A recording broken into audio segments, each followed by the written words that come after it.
Hello नमस्ते प्यारे बच्चों, कैसे हैं आप सभी लोग। मैं जिज्ञासा बहुत बहुत स्वागत करती हूं आप सभी का आशीष सिंह लेक्चर्स के इस वीडियो में। और इस वीडियो में हम स्टार्ट करने जा रहे हैं क्लास 9th का chapter 2 is matter around us pure, या फिर क्या हमारे आसपास के पदार्थ शुद्ध है।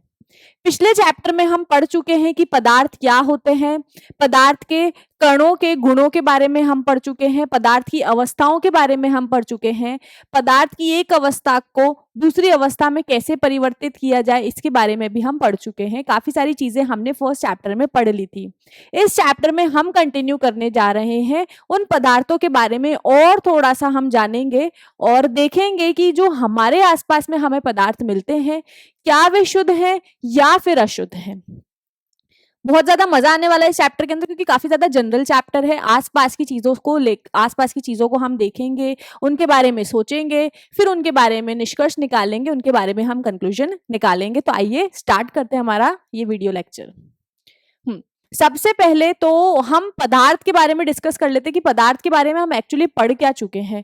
तो हमने पदार्थ के बारे में पढ़ा है कि हर वह वस्तु जो स्थान घेरती है और जिसका कुछ ना कुछ द्रव्यमान है वे पदार्थ कहलाती है। ऐसा हमने फर्स्ट चैप्टर में पढ़ लिया है कि हर वह वस्तु जो स्थान घेरेगी और जिसका कुछ ना कुछ द्रव्यमान होगा वह पदार्थ कहलाएगी। अब यहाँ पर इस चैप्टर में हम क्या करने जा रहे हैं, इस चैप्टर में हम पदार्थों को डिवाइड करेंगे मेनली दो पार्ट में। सबसे पहले हम देखेंगे कि क्या पदार्थ शुद्ध है, और उसके अलावा हम देखेंगे कि क्या पदार्थ अशुद्ध है। अगर शुद्ध है तो कौन कौन से पदार्थ है जिसको हम शुद्ध बोल सकते हैं और कौन से ऐसे पदार्थ है जिन्हें हम अशुद्ध बोल सकते हैं। तो स्टार्ट करते हैं हम। शुद्ध पदार्थ। अब देखो शुद्ध का क्या मतलब होता है, जिसमें कोई मिलावट ना हो। जैसे आप घी का डब्बा खरीदते हो तो क्या लिखा होता है, प्योर घी, या फिर शुद्ध घी, या फिर शुद्ध दूध। ऐसी चीज जिसमें कोई मिलावट ना हो वो चीज हमारे लिए शुद्ध हो जाती है। ऐसी कोई भी चीज जिसमें हमने मिलावट नहीं की है तो वह चीज हमारे लिए शुद्ध हो जाएगी। जैसे मान लो गाय का दूध है, अगर हमने उसमें पानी नहीं डाला है तो हम क्या बोल देंगे, एकदम शुद्ध दूध है, इसके अंदर मिलावट नहीं की गई है, तो वह दूध हमारे लिए शुद्ध हो जाएगा। लेकिन साइंस के नजरिए से जो दूध है वो शुद्ध पदार्थ नहीं होता है, या फिर जो घी है वो भी शुद्ध पदार्थ नहीं होता है एज पर साइंस।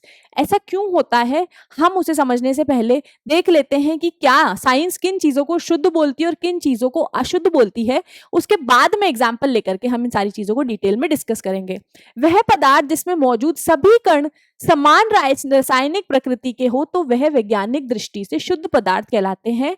अर्थात शुद्ध प्रकार एक ही प्रकार के कणों से मिलकर के बने होते हैं।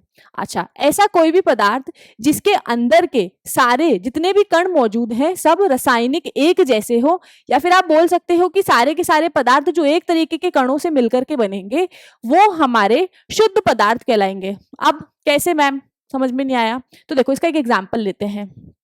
मैं लोहे की बात करती हूँ। लोहे की बात हम कर रहे हैं। लोहे को इंग्लिश साइंस में हम बोलते हैं फेरस, या फिर इंग्लिश में हम उसे बोलते हैं आयरन। ठीक है, तो जब मैं एक लोहे की शीट लेती हूं तो मैं क्या देखूंगी कि लोहे की जो शीट है ये किससे मिलकर के बनी होगी, कणों से मिलकर के बनी होगी। ठीक है, ये जो लोहे की शीट है ये अंदर कणों से मिलकर के बनी होगी, कोई ना कोई कणों से मिलकर के बनी होगी। अब जब मैं इस लोहे की शीट को देखती हूँ तो मैं मान रही हूँ कि सिर्फ लोहे की शीट है, इसके अंदर और कुछ नहीं है, अलॉय नहीं है ये ना, मिक्स वाली धातु नहीं है, ये सिर्फ लोहे की शीट है। तो जब मैं देख रही हूँ, जब मैंने इस लोहे की शीट को देखा तो मैंने देखा इसके अंदर जितने भी कण है ना, सारे के सारे कण ही किसके हैं, सारे के सारे कण ही लोहे के हैं। अब आप बोलोगे मैम ऑब्वियस सी बात है ना कि लोहे की शीट है तो लोहे के कण होंगे, लेकिन ये जो सारे लोहे के कण हैं आपस में कैसे हैं, एक जैसे कण हैं। जितने भी कण हैं सारे के सारे कैसे हैं, एक जैसे हैं। तो हम क्या बोल सकते हैं कि ये जो लोहा है ये शुद्ध पदार्थ हो गया है हमारे लिए। यहाँ पर मैंने जंग लगे हुए लोहे की बात नहीं की है, नॉर्मल लोहे की बात की है, मैंने प्योर आयरन की यहाँ पर बात की है। तो जब मैंने लोहे की शीट को जूम करके देखा, इसको और ज्यादा बारीकी से देखा, तो मैंने देखा लोहे के अंदर जो कण है सारे के सारे कण एक ही तरीके के पदार्थ से बने हुए, एक ही तरीके के कणों से मिलकर के बने हुए हैं, या फिर हम बोल सकते हैं कि अणुओं से मिलकर के बने हुए हैं ना। तो ऐसे पदार्थ जो एक ही तरीके के कणों से मिलकर के बने हुए हैं हम उसे क्या बोल देंगे कि वो पदार्थ शुद्ध है। एक इसका एक और एग्जांपल ले लेते हैं, जैसे H2O। क्या होता है बच्चों? H2O, वाटर, पानी होता है ना H2O। तो हम ले लेते हैं पानी का एग्जाम्पल। अब बोलोगे कि मैम ये कैसे शुद्ध हुआ? इसमें तो एक है हाइड्रोजन और दूसरा है इसमें ऑक्सीजन, तो ये कैसे शुद्ध हुआ? ये कैसे शुद्ध हुआ, है ना? इसमें तो दो चीजें, ये कैसे शुद्ध हुई? लेकिन जब मैं पानी को देखती हूं तो पानी को अगर आप देख रहे हो तो पानी के अंदर कण होंगे, इस तरीके से थोड़े दूर दूर होते हैं ना। तो पानी के सभी कण क्या है? H2O। ये भी H2O, ये भी H2O। इनको आप सामान्य फिजिकल प्रोसेस से किसी भी तरह भौतिक फोर्स को, किसी भी तरह का प्रकार के भौतिक बल को लगा करके आप यहाँ पर हाइड्रोजन और ऑक्सीजन अलग नहीं कर सकते हो। बहुत ज्यादा आसानी से आप हाइड्रोजन और ऑक्सीजन अलग नहीं कर सकते हो। ये आपको कहीं पर भी, आप दुनिया का कोई सा भी पानी लेकर के आ जाओ, आपको उनके जो कण हैं वो कैसे मिलेंगे? H2O के फॉर्म में ही मिलेंगे। मतलब पानी के हर बूंद के अंदर आपको क्या मिलेगा? H2O का यौगिक मिलेगा। यौगिक बोल सकते हैं हम की यौगिक मतलब दो चीजों को जोड़ करके, जैसे यहां पर जो हमारा ये Fe है ना, ये क्या है? तत्व, ये तत्व है। हम इसके बारे में और डिटेल में 3rd और 4th चैप्टर में पढ़ेंगे। तो यहां पर जो ये आयरन के या फिर जो लोहे के कण है ना, तो ये इन कण को क्या बोल सकते हैं कि ये कण किसके हैं? ये कण जो है लोहे के हैं, लोहे का तत्व है। लेकिन यहां पर जब हम हाइड्रोजन को, सॉरी, पानी को देखते हैं तो पानी का हम क्या देख रहे हैं कि पानी की हर बूंद किसकी मिलकर के बनी हुई है?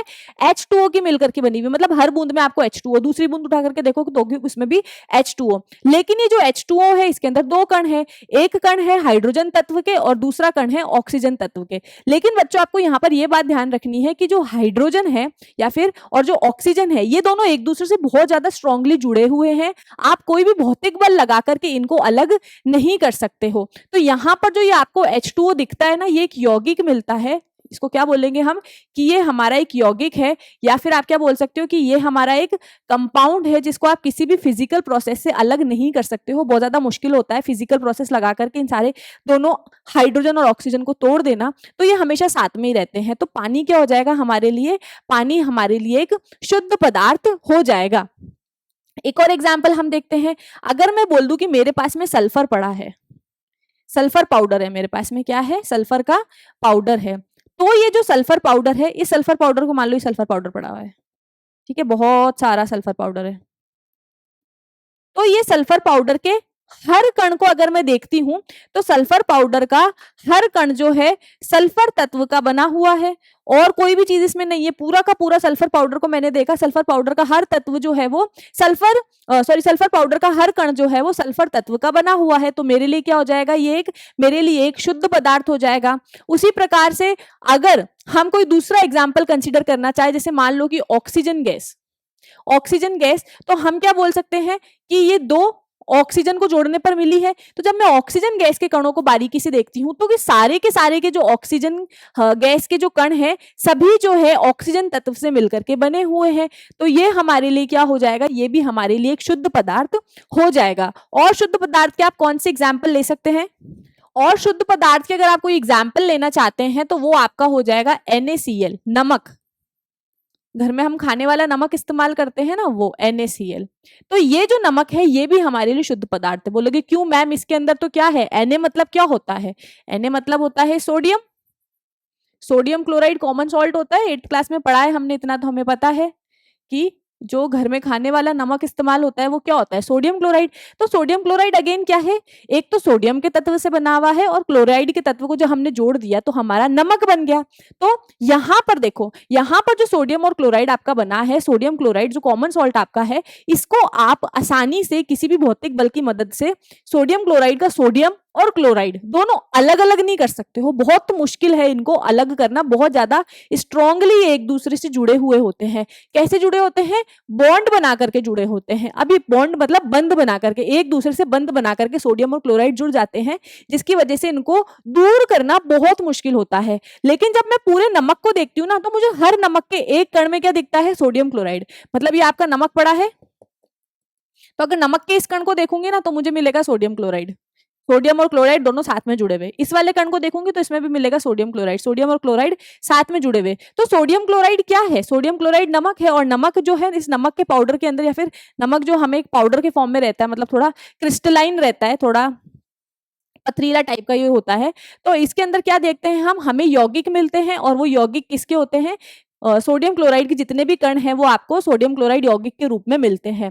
तो क्या यहाँ से हम कह सकते हैं कि ऐसे पदार्थ, क्योंकि सारे के सारे NaCl है तो सबके रासायनिक गुणधर्म भी सेम होंगे, तो ऐसे पदार्थ जो एक तरीके के कणों से मिलकर के बने होते हैं और उन कणों की रासायनिक उन कणों की जो रासायनिक प्रकृति है एक समान होगी, तो वो हमारे लिए क्या हो जाएंगे, वो हमारे लिए एज पर साइंस, वैज्ञानिक दृष्टि से प्योर सब्सटेंस या फिर शुद्ध पदार्थ हो जाएंगे। अब जो ये हमारे शुद्ध पदार्थ हैं, हमने इन्हें दो भागों में विभाजित कर दिया है। पहले शुद्ध पदार्थ क्या होते हैं, पहले शुद्ध पदार्थ को हम बोल सकते हैं एलिमेंट्स और दूसरे होते हैं हमारे कंपाउंड्स। ये अभी मैंने आपको बताया ना कि जो वाटर है, पानी है, पानी को आप देखते हो तो पानी का हर कण जो है उसके अंदर आपको H2O का कंपाउंड मिलता है, H2O का यौगिक मिलता है। नमक के हर कण में आपको सोडियम क्लोराइड का यौगिक मिलता है या फिर क्या बोल सकते हो आप, कंपाउंड मिलता है। एलिमेंट को हम हिंदी में बोलते हैं तत्व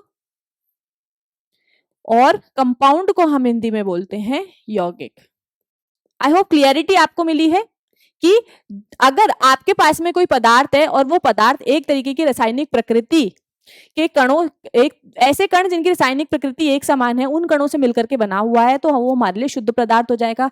आप शुद्ध पदार्थ के अंदर कैसे कैसे कण मिलेंगे, या तो वो शुद्ध पदार्थ किसी एक तत्व का मिलकर के बना होगा या फिर वो शुद्ध पदार्थ जो है सिर्फ किसी एक प्रकार के यौगिक का मिलकर के बना हुआ होगा। आई होप क्लैरिटी आपको मिली है। यहाँ पर आगे हम नेक्स्ट कंटिन्यू करते हैं।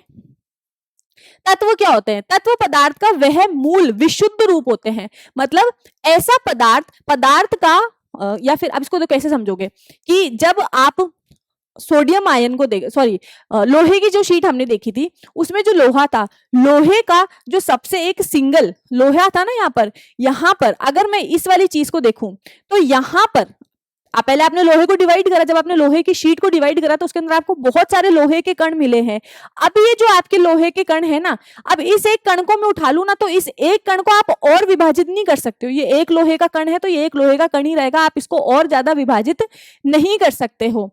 तो ऐसा तत्व किसी भी पदार्थ का मूल रूप है जिसे रासायनिक प्रक्रिया द्वारा सरल पदार्थों में विभाजित नहीं किया जा सकता। अब उस लोहे के कण पर आप कोई सी भी रासायनिक प्रक्रिया लगा लो, आप उसको और ज्यादा विभाजित नहीं कर सकते हो। वो एक लोहे का कण है और एक लोहे का कण ही रहेगा। कितनी भी शक्ति आप उस पर आजमा लो, रासायनिक बल आप उसके ऊपर कर लो, कितनी भी रासायनिक प्रक्रियाएं कर लो, उस लोहे के कण को और विभाजित नहीं किया जा सकता है। तो यह क्या होता है, या फिर तत्व को आप सिंपल भाषा में क्या बोल सकते हो कि जो तत्व है वो पदार्थ का मूल रूप है जिसे रासायनिक प्रक्रिया द्वारा और ज्यादा तोड़ा नहीं जा सकता, या फिर और ज्यादा रासायनिक रूप से रासायनिक प्रक्रिया लगा करके और ज्यादा सरल रूप में नहीं कर सकता। इससे ज्यादा सिंप्लीफाई नहीं होगा। बस आप लोहे की शीट लोगे, लोहे की शीट का और सरल रूप देखोगे तो आपको उसमें क्या मिल जाएंगे, लोहे के कण मिल जाएंगे। ठीक है, अब वो जो लोहे का कण है वो आपका क्या हो जाएगा, तत्व हो जाएगा। क्यों उसको तत्व बोल रहे हैं, क्योंकि आप उसको और ज्यादा किसी भी रासायनिक प्रक्रिया की मदद से और ज्यादा सरल रूप में विभाजित नहीं कर सकते हो। जैसे लोहा, सोना, चांदी, कार्बन, ऑक्सीजन, ये सब आपके तत्व होते हैं। लोहा, सोना, चांदी, ये इनके केमिकल सिंबल्स है। आप हो सके तो आप इन्हें अभी से याद करना शुरू कर दो। ऑक्सीजन और ये सब जो है हमारे तत्व कहलाते हैं। तो जितनी भी धातु, अधातु और उपधातुएं होती है वो सब पदार्थ की श्रेणी में आती है। धातुएं क्या होती है, मेटल्स आप पढ़ के आए होंगे चैप्टर 8 के क्लास 8 के अंदर। धातुएं क्या होती है, उपधातुएं क्या होती है, और उपधातुओं के बारे में मैं आपको थोड़ा सा बता देती हूँ। कुछ तत्व ऐसे होते हैं जो थोड़ी बहुत प्रॉपर्टी तो आपको धातुओं की दिखाएंगे और थोड़ी बहुत प्रॉपर्टी आपको अधातुओं की दिखाएंगे। तो ऐसे धातु या फिर ऐसे तत्व जो आपको धातु और अधातु दोनों की ही प्रॉपर्टीज दिखा रहे हैं, दोनों के ही गुण दिखा रहे हैं, तो हम क्या कह सकते हैं कि वो हमारी उपधातुएं हो जाती है। और धातुएं क्या होती है, जो आपका लोहा है, एल्यूमिनियम है, ये सब हमारी धातुओं में आती है। और कार्बन हो गया, ऑक्सीजन हो गया, क्लोरीन हो गया, ये हमारी अधातुएं हैं। इसके बारे में डिटेल में मैं ऐसा मान रही हूं कि आप 8th क्लास में पढ़ कर आए हैं। धातुओं के गुणधर्म। अब धातु क्या होती है, तो देखो यहाँ पर और ज्यादा डिटेल में हम देख लेते हैं कि धातुएं क्या बोलती है। देखो मोस्ट ऑफ धातुएं चमकीली होती है, प्लस दूसरी बात जब उनका लश्चरस लुक होता है, इंग्लिश में हम इसे लश्चरस बोलते हैं कि मेटल्स आर लश्चरस, तो यहाँ पर जो धातु है वो आपकी चमकीली होगी। दूसरी बात क्या होगा, जब आप इसको स्ट्राइक करोगे ना धातु के ऊपर, एक ऐसे अपना नाखून मारोगे या लकड़ी से मारोगे या किसी चीज से धातु को आप स्ट्राइक करोगे, उसके ऊपर मारोगे, तो आपको एक टन की आवाज सुनने को मिलती है। हाँ, ध्वनिक प्रतिध्वनिपूर्ण होते हैं, टन की आवाज आपको सुनने को मिलेगी। दूसरा क्या है, जो मेटल्स होते हैं गुड कंडक्टर ऑफ हीट और इलेक्ट्रिसिटी होते हैं, मतलब धातुएं अच्छे चालक होते हैं किसके, ताप और विद्युत के। दूसरा, धातुएं जो है आदत वर्दीय और तन्य होती है, मतलब आप धातुओं से तार बना सकते हो, उनको बीट करके, धातुओं को बीट करके आप क्या बना सकते हो, उनके पतले पतले तार बना सकते हो और उनकी शीट भी, उनकी पतली पतली चादरें भी बना सकते हो। नेक्स्ट हम देखते हैं हमारे पास में कि अधातुओं के गुणधर्म क्या है। तो अधातुएं चमकीली बिल्कुल नहीं होती, डल लगती, शाइन नहीं होती है इनमें। ताप और विद्युत के ये अच्छे चालक नहीं होते, या फिर अचालक भी हम इन्हें बोलते हैं कि जितने भी जो अधातुएं होती हैं वो कुचालक होती है, अच्छी कंडक्टर नहीं होती, ताप और विद्युत को वो चाल नहीं पास करती है अपने में से। अधातुएं तन्य नहीं होती, मतलब अगर आप किसी भी अधातु के ऊपर अगर आप हथौड़ा मार करके उसके तार बनाने जाओगे या फिर उसकी पतली चादर बनाने की कोशिश करोगे तो क्या होगा, वो टूट जाएगी, ब्रिटल हो जाएगी, टूट जाएगी। जैसे पेंसिल की नोक पर आप मारते हो ना, पेंसिल की नोक पे मार के देखना, ग्रेफाइट होता है ना पेंसिल की नोक में, वो ग्रेफाइट पे अगर आप एक थोड़ा सा हथौड़ा मारोगे तो वो टूट जाएगा, तो ब्रिटल होता है वो, आप उसकी चादर नहीं बना सकते हो और आप उसका पतले पतले तार भी नहीं बना सकते हो।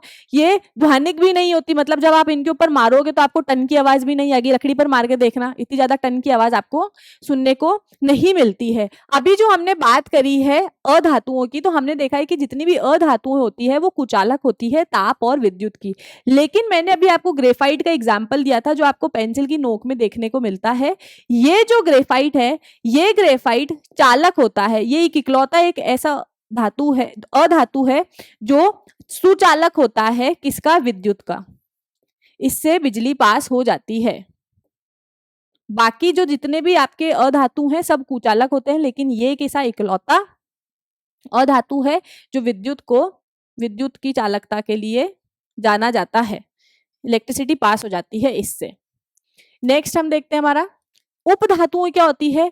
कुछ तत्व धातुओं और अधातुओं के बीच या दोनों के गुणधर्म प्रदर्शित करती है।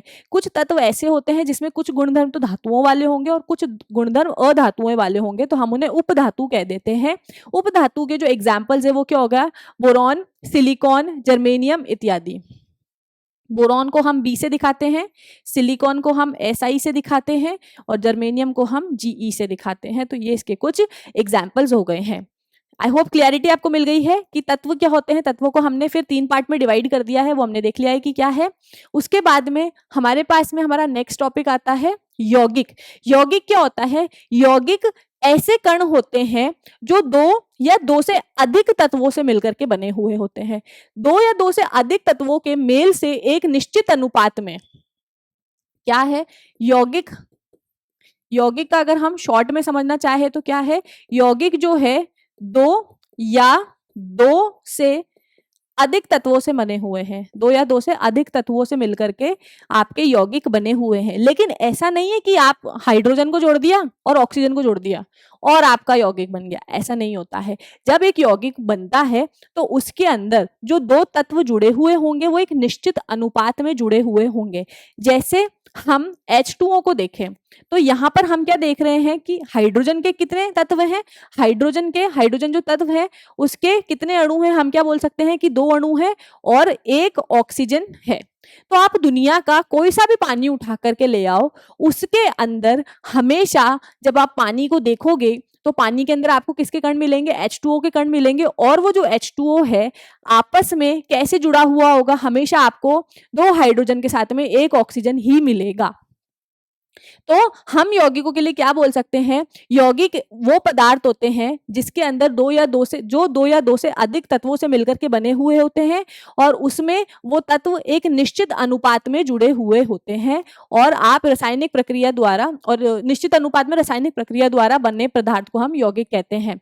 अब यौगिक के जो उदाहरण है वो क्या हो जाएंगे, जल, नमक, चीनी, अल्कोहल, ये सब हमारे क्या हो जाएंगे, यौगिक हो जाएंगे या फिर कंपाउंड्स हो जाएंगे। कार्बन डाइऑक्साइड भी हमारा एक यौगिक ही होता है। अब जब आप कार्बन डाइऑक्साइड को देख रहे हो तो क्या देख रहे हो कि आपके पास में एक कार्बन है और 2 ऑक्सीजन है, तो हम क्या बोल सकते हैं कि ये एक यौगिक है। डिफरेंस मैं आपको कुछ चीजों का यहाँ पर बताऊंगी तो वहां पर काम आएगा। यौगिक की जो प्रॉपर्टीज मैं आपको बताई है कि आप यौगिक को एक मिक्सचर से कैसे अलग, ऐसे पूछ लेंगे कि कंपाउंड्स और मिक्सचर में यौगिक और अशुद्ध पदार्थ में क्या अंतर है, भाई ये भी तो मिक्सचर है लेकिन ये किसका मिक्सचर है, ये मिक्सचर नहीं है। हम ऐसे बोल सकते हैं कि ये भी तो, इसके अंदर भी तो 2 या 2 से ज्यादा पदार्थ जुड़े हुए हैं, इसमें 2 या 2 से अधिक तत्व जुड़े हुए हैं और ये जो तत्व है ये एक निश्चित अनुपात में जुड़े हुए हैं। जबकि जब हम अशुद्ध पदार्थों के बारे में पढ़ेंगे तो उसके अंदर भी 2 या 2 से ज्यादा पदार्थ मिले हुए होते हैं, लेकिन वहां पर वो एक निश्चित अनुपात में नहीं मिलते हैं। यहाँ पर जो यौगिक बने हैं ये किसमें जुड़े हुए हैं, निश्चित अनुपात में जुड़े हुए हैं। किसी भी रासायनिक प्रक्रिया द्वारा कोई केमिकल रिएक्शन करके इनको साथ में जोड़ा गया है, और कैसे जोड़ा गया है, एक निश्चित अनुपात में ही जोड़ा गया है। अगर आप चाहो इनको आप अनिश्चित अनुपात में कभी नहीं देखोगे। अगर आप नमक का यौगिक देखोगे ना तो उसमें आपको हमेशा हमेशा एक सोडियम के साथ में एक क्लोराइड ही मिलेगा, एक सोडियम के कण के साथ में एक क्लोरीन का कण आपको हमेशा ही यहां पर देखने को मिलेगा। नेक्स्ट हम देखते हैं कि यौगिक का नाम मिलकर बने हुए तत्वों का नाम। थोड़ा डिटेल में हम सारी चीजों को समझ लेते हैं कि यहाँ पर जब हम जल देख रहे हैं तो जल हमारा एक यौगिक है। तो जल में हम क्या देखते हैं कि 2 भाग हाइड्रोजन और 1 भाग ऑक्सीजन। मतलब जब आप जल को देख रहे हो तो आपको उसमें 2 हाइड्रोजन दिखते हैं और 1 ऑक्सीजन दिखता है, निश्चित अनुपात में जुड़ गया है। नमक को हम देखते हैं तो नमक के अंदर 1 भाग सोडियम का होता है और 1 भाग जो है क्लोरीन का होता है। एक सोडियम के साथ में हमेशा आपको एक क्लोरीन देखने को मिलेगा।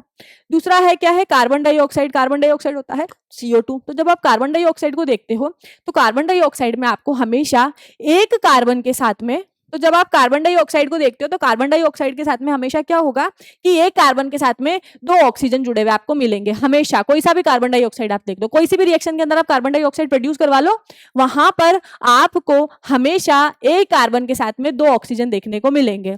तो यहां पर हमें एक नोट करने वाली बात क्या है कि जितने भी यौगिक यहां पर बने हैं सारे एक निश्चित अनुपात में जुड़ करके ही बने हैं। ऐसा नहीं है कि 3 हाइड्रोजन के साथ में मैंने आपको एक ऑक्सीजन जोड़ दिया तो वो पानी हो जाएगा, नहीं, फिर वो पानी नहीं होगा, वो कुछ और हो जाएगा फिर।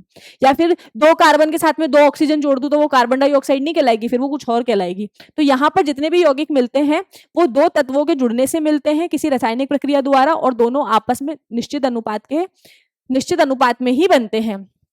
इन पदार्थों को बिना रासायनिक प्रक्रिया के अलग नहीं किया जा सकता। अब अगर आप चाहते हो कि सोडियम क्लोराइड जो आपके पास में यौगिक है और सोडियम क्लोराइड का सोडियम अलग करना है और क्लोराइड अलग करना है, तो किसी फिजिकल प्रोसेस से तो आप ये नहीं करवा सकते हो, लेकिन आपको कोई रासायनिक प्रक्रिया करनी पड़ेगी। अगर कोई रासायनिक प्रक्रिया आप करते हो तो सोडियम क्लोराइड का सोडियम अलग कर पाओगे और सोडियम क्लोराइड का क्लोरीन को अलग कर पाओगे। इनमें उपस्थित सभी संघटक बने यौगिक से पूरी तरह भिन्न है। अब देखो यहाँ पर जब आप सोडियम क्लोराइड देख रहे हो तो हम क्या देख रहे हैं कि सोडियम क्लोराइड एक तो सोडियम से बना है, नमक जो है एक तो आपका सोडियम से बना है और दूसरा किससे बना है, दूसरा आपका बना है ये क्लोराइड से।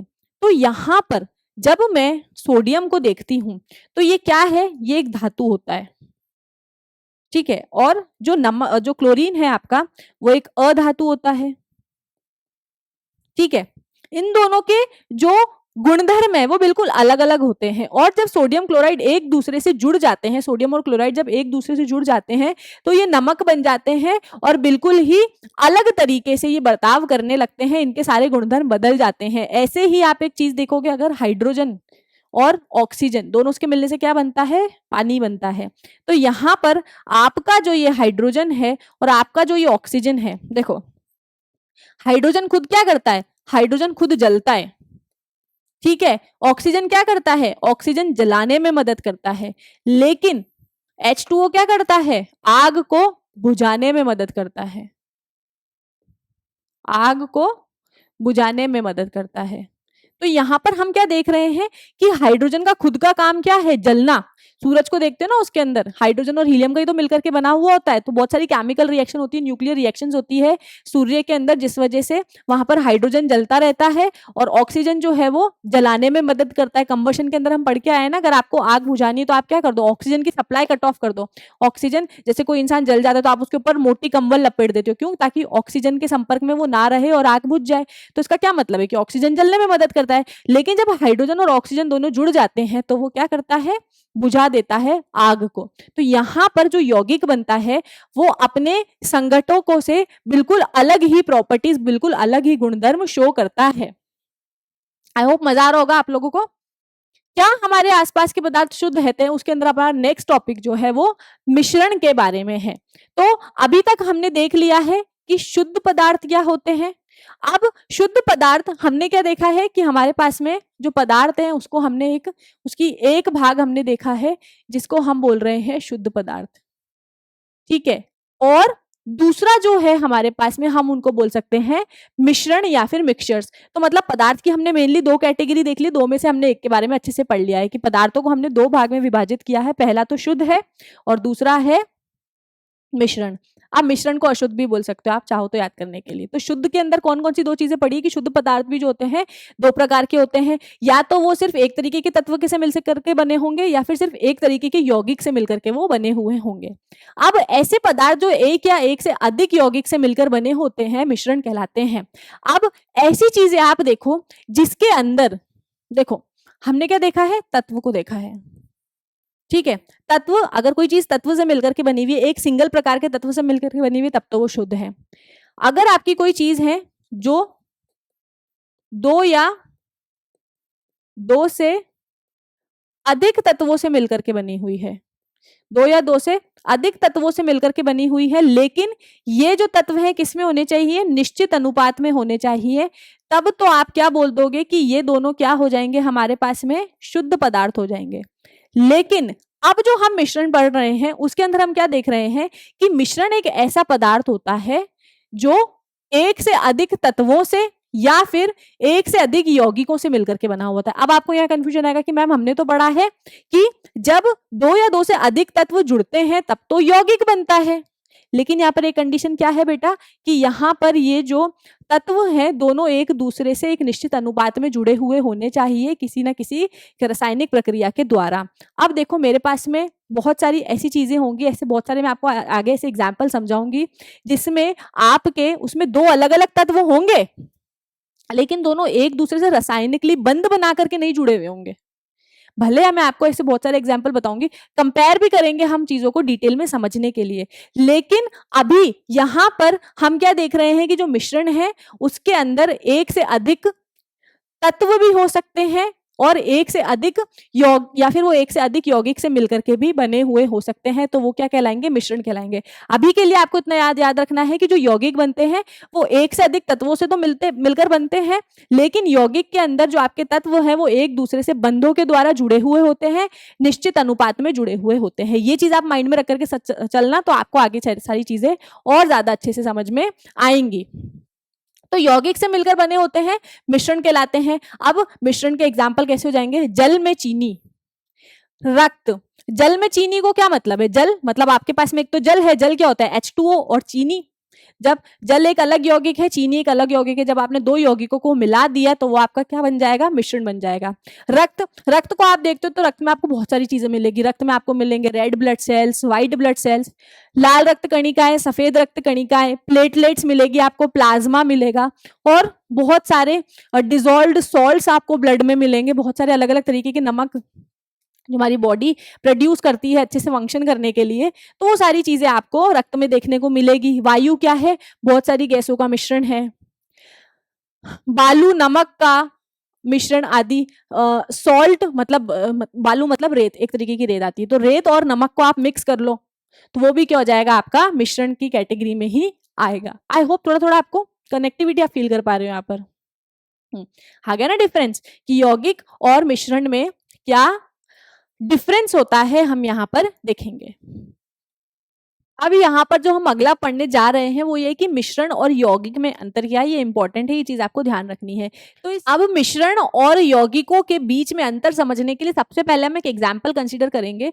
हमने ये देख लिया है कि मिश्रण क्या होता है, अब हम देखेंगे कि जो मिश्रण और यौगिक है इनमें अंतर क्या होता है, क्योंकि मेन क्वेश्चन जो बच्चे अटकते हैं या फिर बच्चों के दिमाग में जहां पर कंफ्यूजन रह जाता है वो इसी चीज में रहता है कि फिर मिश्रण और यौगिक में मतलब ज्यादा आप इसको कैसे डिफ्रेंशिएट कर सकते हो। एक पॉइंट तो आपको पता है कि हाँ भाई यौगिक के अंदर जो तत्व हैं वो समान अनुपात मतलब किसी ना किसी निश्चित अनुपात में जुड़े हुए होते हैं, जिसके हमने देखा था कि 2 भाग हाइड्रोजन और 1 भाग ऑक्सीजन का जुड़ा हुआ होता है पानी के अंदर। और मिश्रण में ऐसा कुछ नहीं होता, मिश्रण में आप कितना भी हाइड्रोजन और ऑक्सीजन को लेकर के मिक्स कर सकते हो। एग्जाम्पल दे रही हूँ क्योंकि ऑक्सीजन गैस है तो आसानी से मिक्स नहीं होती है।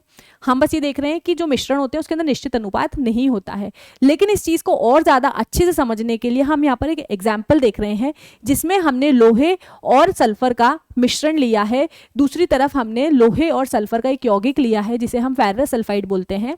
तो उन दोनों को की तुलना हम करेंगे कि इनमें अंतर क्या है। तो देखो हमारे पास में लोहे का और सल्फर का क्या है, मिश्रण है। इस मिश्रण को कटोरे में डाला है, ठीक है। अब यहां पर ये ब्लू पार्टिकल्स तो मैं सल्फर के बना रही हूं, ठीक है, और यहां पर जो येलो पार्टिकल्स है मैं लोहे के बना रही हूं। तो येलो पार्टिकल्स लोहे के हैं और जो ब्लू पार्टिकल्स हैं वो हमारे सल्फर के हैं। तो जब इस कटोरे के अंदर मैंने आयरन और सल्फर का मिश्रण डाला है तो इस मिश्रण को के पास में जब मैं चुंबक लेकर के आती हूँ, एक मैग्नेट लेकर के आती हूँ, तो इसके अंदर जो लोहे के कण हैं वो आकर के मैग्नेट के चिपक जाएंगे और इस तरीके से हम कह सकते हैं कि हमने लोहे को सल्फर से अलग कर दिया चुंबक की सहायता से। उसी प्रकार जब इस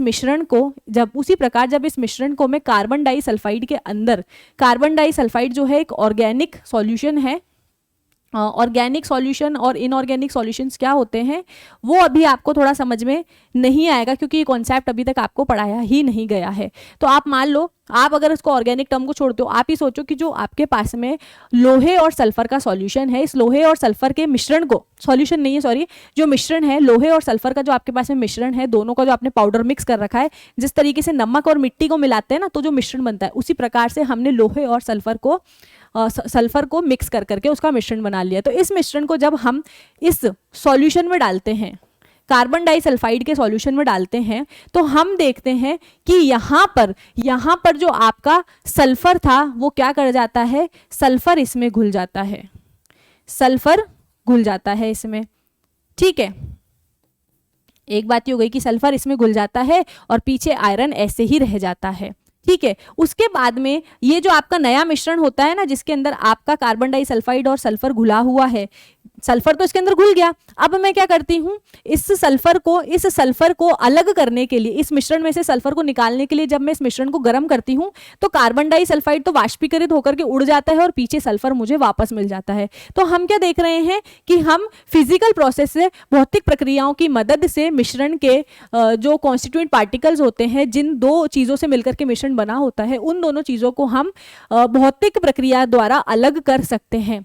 उसी समय जब मैं इस यौगिक के पास में, इस लोहे और सल्फाइड के या फिर फेरस सल्फाइड यौगिक के पास में लोहे को लेकर के आती हूं, नहीं सॉरी, जब इसके पास में मैं चुंबक को लेकर के आती हूं, लोहा तो ये खुद है ना, तो यहां पर मैं क्या करूंगी, चुंबक लेकर के आऊंगी, तो यहां पर ये आकर्षित नहीं होगा, ये आकर्षित नहीं होगा, ठीक है। एक चीज तो ये।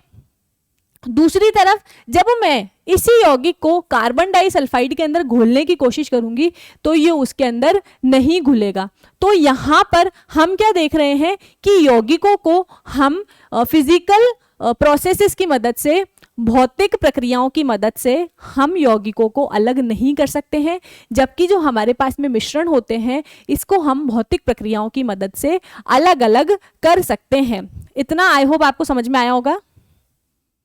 दूसरी बात, जब ये जो मिश्रण है इसको मैंने सल्फ्यूरिक एसिड में घोला, जब इस मिश्रण को मैंने सल्फ्यूरिक एसिड में डाल दिया, मतलब मेरे पास में एक कंटेनर था, ये टेस्ट ट्यूब थी, इसके अंदर H2SO4 था, इस H2SO4 के अंदर मैंने यहाँ पर ये मिश्रण डाल दिया। किसका मिश्रण डाल दिया है? सल्फर और आयरन का जब मैंने इसमें मिश्रण डाला है तो यहाँ पर जो आपका आयरन है वो इसके साथ में प्रक्रिया कर लेता है। यहाँ पर जो आपका आयरन है, मैंने क्या करा है, ये आपके जो सल्फर और आयरन का मिश्रण था इसको मैंने सल्फ्यूरिक एसिड के अंदर घोला। तो यहाँ पर जो ये आयरन होता है ना, ये क्या करता है, ये इसके साथ में रिएक्शन कर लेता है। ये आयरन क्या करेगा, इसके साथ में रिएक्शन कर लेगा और रिएक्शन करके क्या बना लेगा, फेररस सल्फेट बना लेगा। ठीक है, फेररस सल्फेट बना लेता है और सल्फर इसके साथ में रिएक्ट नहीं करता है। जबकि मैंने देखा था कि जब मैंने सल्फर को कार्बन डाइसल्फाइड में घुला था तो सल्फर उसमें घुल गई थी। मतलब सल्फर ने अपनी प्रॉपर्टी दिखाते हुए, खुद की प्रॉपर्टी दिखाते हुए वो कार्बन डाइसल्फाइड में घुल गया और आयरन ने बोला मैं कम हूं क्या, मैं भी अपनी प्रॉपर्टी दिखाऊंगा। और जाकर के किसके साथ में, उसने बोला कि मैं भी रिएक्शन कर सकता हूं, मैं भी, मेरे पास भी पावर है। तो अपनी पावर दिखाने के लिए उसने क्या करा, उसने अपने आप को H2SO4 के साथ में रिएक्ट करके दिखाया। बोला कि देखो मैंने भी रिएक्शन कर ली है और यहाँ पर आपकी हाइड्रोजन गैस जो है वो बाहर निकल जाती है। एक्चुअली क्या होता है, रिएक्शन के मामले में जो लोहा होता है वो हाइड्रोजन से स्ट्रांग होता है। तो जब रिएक्शन होती है तो आपका लोहा क्या करता है, हाइड्रोजन को धक्का मार करके साइड कर देता है और खुद जाकर के सल्फेट के साथ में चिपक जाता है, SO4 के साथ में चिपक जाता है। तो आपका यहाँ पर FeSO4 बन जाता है। अब बेचारा हाइड्रोजन अलग रह जाता है तो गैस बन करके वो बाहर निकल जाएगा। तो यहाँ पर हम क्या देख रहे हैं कि जो मिश्रण के पदार्थ हैं, जो आपका मिश्रण जिस भी चीजों से बना हुआ है उसके अंदर वो दोनों ही अलग अलग कण अपनी अपनी प्रॉपर्टीज दिखा रहे हैं। सल्फर कह रहा है मैं अपनी प्रॉपर्टी दिखाता हूं, आयरन कहता है मैं अपनी प्रॉपर्टी दिखाता हूं। लेकिन यौगिकों के अंदर ऐसा कुछ नहीं होता है। जब मैंने इस पूरे यौगिक को, क्योंकि यहाँ मैंने यहाँ पर प्लस क्यों लिखा हुआ है, क्योंकि इनके बंच पे बंद नहीं बना हुआ है, यहाँ पर बंद बना हुआ है ना, इसलिए इसको साथ में लिख रहे हैं। तो जब मैंने इसको H2SO4 के साथ में रिएक्ट करवाया तो यहाँ पर एक सल्फाइड गैस बन गई, यहां पर एक सल्फाइड गैस बन गई और यहां पर कोई हाइड्रोजन निकला नहीं। यहां पर सल्फाइड गैस क्यों बनी, आप बोलोगे मैम रिएक्ट तो ये भी कर गया, लेकिन यहां पर ये पूरी चीज रिएक्ट करी है, यहां पर ये पूरी चीज रिएक्ट करी है। और यहां पर ये जो आयरन है ना, सिर्फ ये रिएक्ट किया था और सल्फर को अपनी प्रॉपर्टी दिखाने के लिए दूसरे कंपाउंड को कार्बन डाइसल्फाइड के साथ में अपनी रिएक्शन दिखानी पड़ी है। तो यहाँ पर ये दोनों अपनी अलग अलग प्रॉपर्टी दिखा रहे हैं, आयरन अपनी अलग प्रॉपर्टी दिखा रहा है और सल्फर अपनी अलग प्रॉपर्टी दिखा रहा है। लेकिन यहाँ पर ये दोनों बंध द्वारा जुड़ गए हैं, तो जो नया बंध बना है इनकी अलग ही नई प्रॉपर्टी है। अब तो ये क्या करेंगे, ये जो है जब आप फेररस इसको डालते हो ना कार्बन डाइसल्फाइड के अंदर, फेररस सल्फाइड को, तो ये घुलता ही नहीं है। तो क्या कह रहा है कि यहाँ पर ये जो सल्फर है अपनी इंडिविजुअल प्रॉपर्टी नहीं दिखाएगा, एकम एक ही नहीं करेगा कि नहीं मैं सल्फर हूं, मैं आयरन से अलग हूं, क्योंकि यौगिक बन गया तो ये अपनी अलग इंडिविजुअल प्रॉपर्टी नहीं दिखाएगा, बल्कि अपनी कंबाइंड प्रॉपर्टी दिखाएंगे। मिलकर के जो नया यौगिक बना है ना, वो यौगिक अपनी अलग प्रॉपर्टी दिखाएगा। तो यहाँ पर हम क्या देखते हैं कि जब फेरस सल्फाइड को हम सल्फ्यूरिक एसिड के साथ में रिएक्ट करवाते हैं तो यहाँ पर हाइड्रोजन सल्फाइड बन जाती है, जिसकी बहुत ही गंदी सड़े हुए अंडे जैसी बदबू होती है। दूसरी बात, यहाँ पर कोई भी हाइड्रोजन गैस प्रोड्यूस नहीं होती है। एक ही हो गया है कि क्या देखा है हमने, यहाँ पर निश्चित अनुपात में होते हैं, यहाँ पर निश्चित अनुपात में जुड़े हुए नहीं होते, लेकिन यौगिकों में जो भी आपके पदार्थ, जो भी आपके तत्व है निश्चित अनुपात में जुड़े हुए होते हैं। दूसरी चीज हमने क्या देखी है कि यहाँ पर जो आपके पदार्थ के कॉन्स्टिट्यूएंट्स पार्टिकल्स होते हैं, जिस भी चीज से मिलकर के आपका मिश्रण बना है, वो अपनी अलग अलग इंडिविजुअल प्रॉपर्टी दिखाते हैं। एक अपनी अलग प्रॉपर्टी दिखाएगा, दूसरा जो संयुक्त है वो अपना अलग प्रॉपर्टी दिखाएगा। लेकिन यहाँ पर जो यौगिक होता है वो अपनी एकम एक वाली चीज नहीं करता, वो कंबाइंड प्रॉपर्टी दिखाते हैं। दोनों के मिलने से जब उनके पास में नए गुण आए हैं वो गुण दिखाते हैं, पुराने वाले अपने अलग अलग गुणों को भूल जाते हैं। निश्चित अनुपात में नहीं होता है, निश्चित अनुपात में है। और क्या हमने देखा है कि यहाँ पर भौतिक प्रक्रियाओं द्वारा इनको अलग अलग किया जा सकता है, इनको भौतिक प्रक्रियाओं द्वारा अलग अलग नहीं किया जा सकता, इनके अंदर आपको रासायनिक प्रक्रियाएं अप्लाई करनी पड़ेगी, तभी जाकर के ये अलग अलग होंगे। दूसरी चीज क्या है, जब भी आप मिश्रण बनाते हो तो इसमें कोई भी एनर्जी ना तो निकलती है ना ही कोई एनर्जी खर्च होती है। अगर मुझे हाइड्रोजन और सल्फर का मिश्रण बनाना है तो क्या करूं, सॉरी लोहे और सल्फर का मिश्रण बनाना है तो मैं क्या करूंगी, लोहे के पाउडर में, लोहे की फिलिंग्स के अंदर, लोहे का जो चूरा होता है पतला पतला बारीक बारीक सा, उसके अंदर सल्फर को डाल दूंगी, बस बन गया मेरा मिश्रण। लेकिन यहाँ पर अगर आपको यौगिक बनाना है तो यहाँ पर आपको बहुत सारी हीट देनी पड़ती है या फिर बहुत सारी हीट निकलती है। यौगिक कैसे बना है, मैंने लोहे और सल्फर को मिलकर के साथ में गर्म किया और दोनों को जब साथ में गर्म किया तो बहुत सारी हीट रिलीज हुई और आयरन और सल्फर का यौगिक जो है बन चुका था। दूसरी बात, एक और लास्ट चीज क्या रह गई है कि जब इसके मिश्रण को मैं मैग्नीफाइंग ग्लास लेकर के देखती हूं तो क्या होता है, मुझे इस कटोरे में कहीं पर तो सल्फर ज्यादा दिख रहा है और कहीं पर आयरन के कण ज्यादा दिख रहे हैं। लेकिन जब मैं यौगिक को देखती हूं तो यौगिक के अंदर हर जगह सल्फर और लोहे के कण बराबर मिलेंगे। मतलब जब आप यौगिक को देख रहे हो ना, तो यहां पर अगर एक कण आपको, मतलब ये तो पूरा जुड़ जाता है, एक कंपाउंड बन जाता है, तो उस कंपाउंड को जब आप और जूम करके देखते हो तो आपको हर जगह एक कण लोहे का मिलेगा, एक कण सल्फर का मिलेगा, एक कण लोहे का मिलेगा, एक कण सल्फर का मिलेगा। लेकिन इसमें क्या होता है, इसमें कहीं पर सल्फर ज्यादा है, इसमें कहीं पर लोहा ज्यादा है। तो ये कुछ मेन डिफरेंसेस थे मिश्रण और यौगिक के बीच में, जिसको हमने एक एग्जाम्पल की मदद से समझने की कोशिश की है। आई होप आपको क्लैरिटी मिली है कि कैसे हम इसे डिफरेंशिएट कर सकते हैं। अब यहाँ पर इसे लिखना कैसे, हम वो भी देख लेते हैं कि तत्व या यौगिक मिलकर के मिश्रण का निर्माण करते हैं, तत्व क्रिया करके नए यौगिकों का निर्माण बनता है। यहां पर आपने सिर्फ उनको मिला दिया ना तो वो आपका मिश्रण बन गया, लेकिन यहाँ पर मिलाने से यौगिक नहीं मिलेगा। मिलाने के बाद में आपको कुछ ना कुछ प्रक्रिया करानी पड़ेगी जिसकी वजह से वो एक दूसरे से बंध बना पाए, तभी तो आप उसको यौगिक बोलोगे। इसमें नया पदार्थ नहीं होता। मिश्रण है वो अपनी अलग प्रॉपर्टी दिखाएगा, एक पदार्थ जो है अपनी अलग प्रॉपर्टी दिखाएगा, दूसरा पदार्थ अपनी अलग प्रॉपर्टी दिखाएगा। यौगिक जो होता है बिल्कुल नया पदार्थ होता है, इसके अंदर वो अपने पुरानी सारे भौतिक गुणों भूल जाते हैं और जो जुड़ करके नया बनता है अपने नए गुणों को वो दिखाते हैं। फिर यहाँ पर भौतिक विधियों से अलग किया जा सकता है, इसको सिर्फ रासायनिक विधि से ही अलग कर सकते हो, भौतिक विधि से अलग नहीं कर सकते हो। इसमें अपने अपने संगठक अपने अपने गुणधर्म दिखाते हैं, अपनी अपनी लगाते हैं। इसमें उपस्थित संगठन पूरी तरह से भिन्न होते हैं और वो अपनी कंबाइंड प्रॉपर्टी दिखाते हैं।